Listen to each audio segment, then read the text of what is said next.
Bonjour à tous, j'espère que vous allez bien. Alors aujourd'hui j'ai eu envie de vous parler de deux livres que j'ai lus récemment qui se ressemblent et se complètent. Donc il s'agit de Mal de terre d'Hubert Reeves et de L'avenir climatique, quel temps ferons-nous de Jean-Marc Jancovici. Alors pourquoi j'ai envie de vous parler de ces deux livres aujourd'hui? Je suis quelqu'un qui lit beaucoup, comme vous le savez, mais plutôt des romans. Voilà, c'est pour me divertir, pour me changer les idées. Mais de temps en temps, j'aime bien lire autre chose, notamment des livres où je vais apprendre des choses. J'avais lu il y a 1 ou 2 ans L'éloge de la lenteur, je vous en parlerai une autre fois. Et j'avais lu également un livre qui était écrit par Christian Clot, qui avait mené des expériences en même temps qu'il faisait un espèce de tour du monde. C'était très intéressant aussi. Et là on va parler de climatologie parce que c'est un sujet qui m'intéresse depuis très longtemps, mais d'habitude j'écoute des podcasts ou des émissions sur YouTube qui parlent de ce sujet là. Mais j'ai remarqué que souvent les personnes qui étaient invitées pour discuter de ce sujet étaient souvent interrompues, ils ne pouvaient pas aller jusqu'au bout de leur raisonnement. Et je trouvais ça dommage. Et je suis tombée par hasard sur une émission de Jean-Marc Jancovici. Et il parlait d'un livre qu'il avait écrit il y a 20 ans. Et du coup ça m'a un petit peu interpellée. Et je suis allée voir si je pouvais le trouver en occasion. Je l'ai trouvé. Et la personne qui vendait celui-ci vendait également celui-ci. Et je me suis dit que ça pouvait être sympa de lire les deux parce que je connais aussi Hubert Reeves par ailleurs depuis très longtemps, mais comme c'est un astrophysicien, je le connaissais pour d'autres sujets.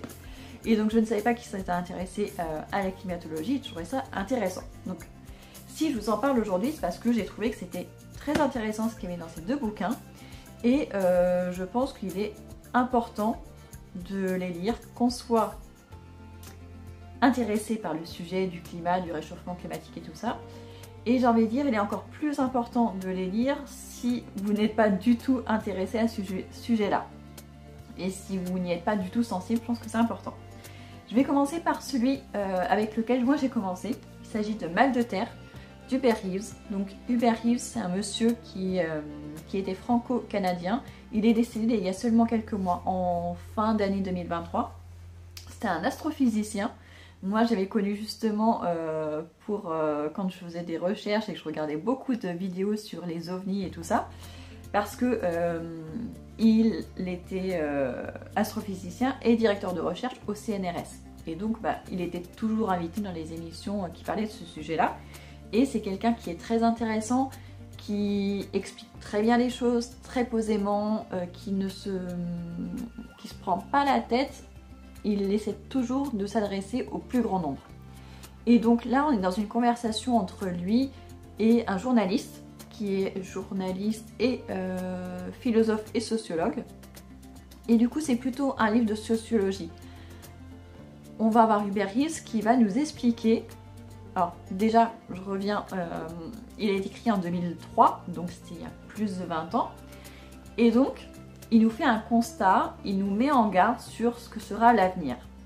Et ils font des projections pour 2023, 2050.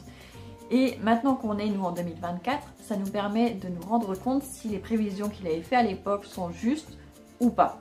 Déjà, ça c'est un premier point. Et en tant qu'astrophysicien, c'est un scientifique, donc il connaît son sujet. Et surtout, il va nous expliquer tout ce qu'il sait de manière assez simple, assez brève, mais totalement complète. Et ce que j'ai beaucoup aimé dans ce livre, même si je connaissais la plupart des sujets, il y a quand même des choses pour lesquelles je n'étais pas au courant. Et du coup, ça m'a donné un autre éclairage sur le sujet et j'ai trouvé ça hyper intéressant. Donc ça permet de sensibiliser vraiment le plus grand nombre. Il parle très clairement. Il est très court en plus.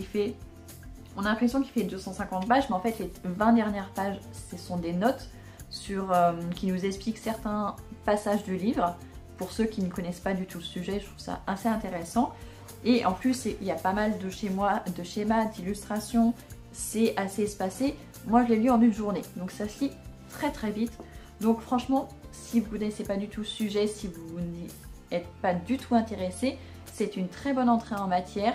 Il n'est pas du tout anxiogène, donc franchement je vous dis allez-y. Moi j'ai trouvé l'occasion sur Vinted, il se trouve très facilement, donc c'est Hubert Reeves, Mal de terre, aux éditions Seuil, Sciences ouvertes. Donc là c'est plutôt un ouvrage sociologique.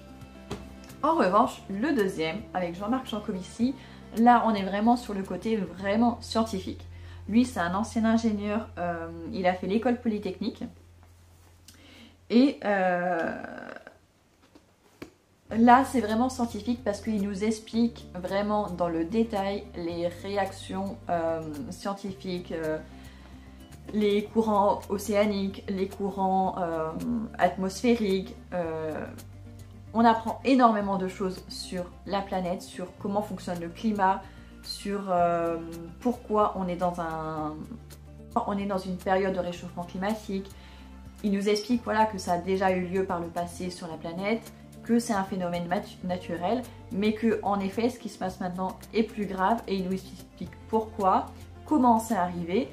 Et en même temps il ne peut pas nous dire comment on fait pour régler le problème, parce que c'est tellement complexe. En fait on se rend compte que il faut des décisions qui soient planétaires, et nos dirigeants ne sont pas prêts à ça, parce que on est dirigé par des politiciens, et les politiciens ils voient que pendant leur mandat, on va dire à 5 ans, après ils s'en fichent de ce qui va se passer.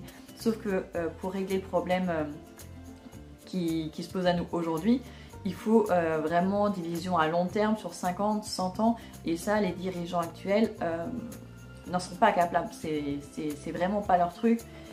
Et on se rend compte que voilà, il y aurait sûrement des solutions, mais personne n'est prêt à les prendre aujourd'hui.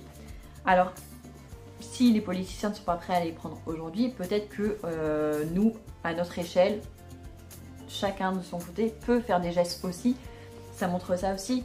Il nous explique énormément de choses sur l'énergie, sur plein de sujets différents qui sont souvent abordés dans les médias, mais trop rapidement, pas assez profondément, et du coup on comprend pas forcément pourquoi.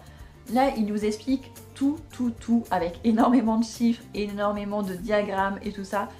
J'ai sauté quelques trucs parce que ça devenait vraiment trop lourd, donc je passais au chapitre d'après, mais ça m'a permis de comprendre quelques petites choses auxquelles j'avais pas fait attention. Je m'étais dit, voilà, j'étais allée vraiment droit au but. Et en fait, je me suis rendu compte que c'était plus nuancé que ça, et voilà, notamment sur le sujet du nucléaire. Souvent, on nous dit que pour sortir des énergies fossiles, il faut se reporter sur le nucléaire pour avoir de l'électricité, qu'on a des réserves pour l'uranium et tout ça. Sauf que là, il nous explique que oui, si on continue avec les quelques centrales qu'on a actuellement, les centrales nucléaires, on peut tenir plusieurs siècles. Sauf que si on arrête tout ce qui est pétrole, gaz, charbon pour alimenter les centrales, et qu'on ne fait que du nucléaire, ça veut dire qu'il va falloir construire beaucoup de centrales nucléaires, et à ce moment-là, les réserves qu'on a en uranium, ça ne durera pas 100 ans, mais quelques dizaines d'années seulement.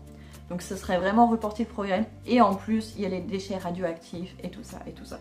Donc ça, c'est juste un exemple auquel moi, j'étais pas sensibilisée. Par exemple, enfin, encore une fois, c'est un ouvrage qui a été écrit il y a plus de 20 ans, il est sorti en 2002, celui-ci. Donc, ils sont assez proches dans le temps. Et pareil, il nous fait un constat de ce qu'il a pu constater dans les années 2000-2002, entre 2000 et 2002, même les années 90. Et du coup, il fait un état des lieux qu'on connaît, on l'a vécu. Ils font quelques projections sur dans 20 ans, dans 50 ans. Et pareil, ça nous permet de nous rendre compte que ce qu'ils disaient à l'époque, ça s'est déjà produit. 20 ans plus tard, on est dans les tempêtes à répétition, on est dans les inondations, on est dans on a des périodes très chaudes, des canicules qui sont de plus en plus longues, mais en même temps, comme en ce moment, on a un printemps qui est complètement pourri, où on a très peu de soleil, il fait plus froid, il n'arrête pas de pleuvoir, il y a plein d'inondations en France, donc on est dedans. Donc voilà, je trouve que c'est deux livres qui sont importants à lire pour comprendre ce qui se passe maintenant, et peut-être faire des choix. En plus, en 3 semaines, on va revoter, vu que Macron nous a dissolu l'Assemblée hier soir. Donc, c'est peut-être le moment de s'intéresser à beaucoup de choses et de faire, voilà, de reposer, voir ce qui est important dans notre vie et d'agir en conséquence.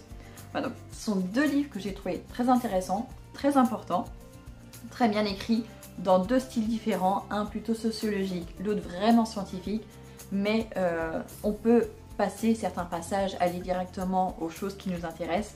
On n'est pas obligé de tout lire en totalité, mais j'ai trouvé ça important de vous en faire part parce que, voilà, moi je les ai trouvés importants. Sur cette chaîne, j'essaie de vous partager voilà, des astuces dans ma vie de tous les jours, ma vie de maman de famille nombreuse. Et ça fait partie aussi de l'éducation de sensibiliser les gens. Moi, je sensibilise mes enfants à cette question-là depuis tout petit. Voilà, je sais que tous les enfants de l'école où ils sont ne sont pas sensibles à ces questions-là. Mes enfants leur apprennent souvent des choses sur des sujets dont ils n'ont jamais entendu parler. Donc c'est important. Donc voilà, c'est pour ça que j'avais envie de vous en parler aujourd'hui. Vous pouvez vous les procurer très facilement. Je sais que sur Vinted, ils sont tous les deux présents. C'est des livres qui sont sûrement peut-être en médiathèque et également si vous avez une bonne médiathèque. En librairie, ce sera plus compliqué de les trouver parce que c'est trop vieux.